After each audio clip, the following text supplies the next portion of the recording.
The media and Donald Trump, that is today's Talking Points memo.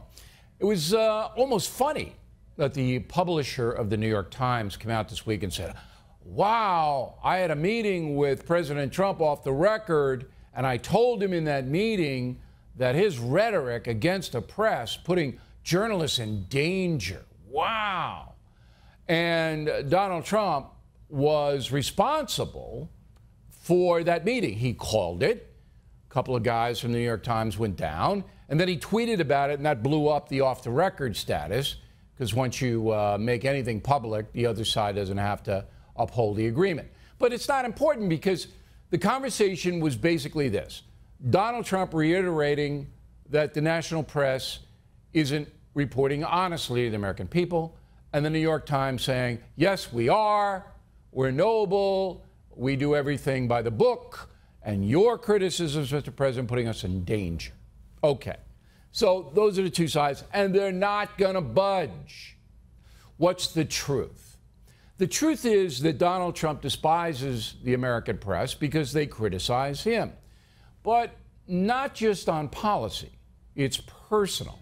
And they stack the deck. You look at the New York Times or the Washington Post or NBC News, CNN, they stack it. They stack it. You can't find any personnel that are even moderate toward Donald Trump. So it's a joke. And the real horror of it, and I don't use that word lightly, is that the press is supposed to seek the truth, not print any wild allegation or anonymous source stuff. Just today, John Kelly, Chief of Staff to Donald Trump, announced, you know, I'm going to stay till 2020. Well, didn't I read in the Wall Street Journal? Didn't I hear on NBC News? Didn't I read in other publications that Kelly was leaving? Kelly was toast? Trump hated Kelly? Yeah, I did. I did. And so did you. CNN trumpeted. Kelly's out. Anonymous sources say, sources tell CNN. It's all BS. All garbage. Now, maybe Kelly will leave, but the announcement today by the general says, hey, Donald Trump wants me to stay till 2020, and I'm gonna. All those other stories, BS. Now, we're gonna get an apology tonight from CNN, Wall Street Journal, NBC News? Nope, not gonna happen. Oh, anonymous sources told us. Ooh, so this is the con. This is the con. Now, I got a letter from a viewer who said, look, we know the press is dishonest, O'Reilly. Why are you continuing to analyze this? We know it. Well, who's we? Trump supporters, yes. But that's 45% of the country, according to polls. What about the other 55%? Do they know they're being duped, conned? Do they know that the national press has become a disgrace? Do they know nobody's trying to find the truth? No. Some of them just, whatever they hear that day, they believe. And these people vote. They vote. So it's my job to basically say, hey, this is hurting the country.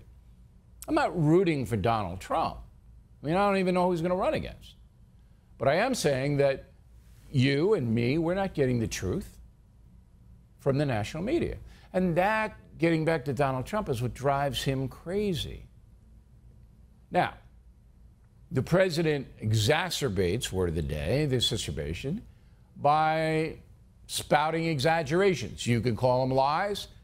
Anti-Trump press, the hate Trump press, certainly call them lies. He exaggerates.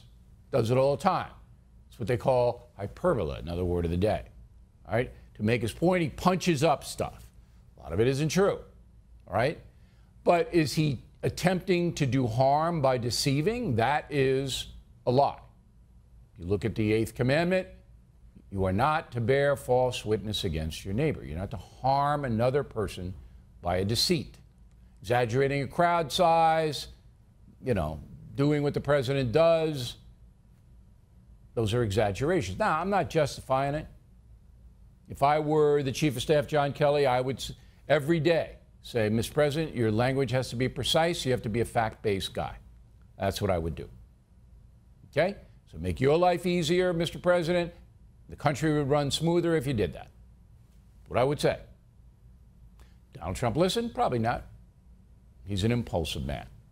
So summing up, the American press on a national level is dishonest.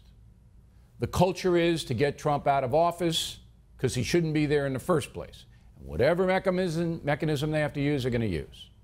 And Donald Trump hates that, therefore he hates them. And that is the Talking Points Memo.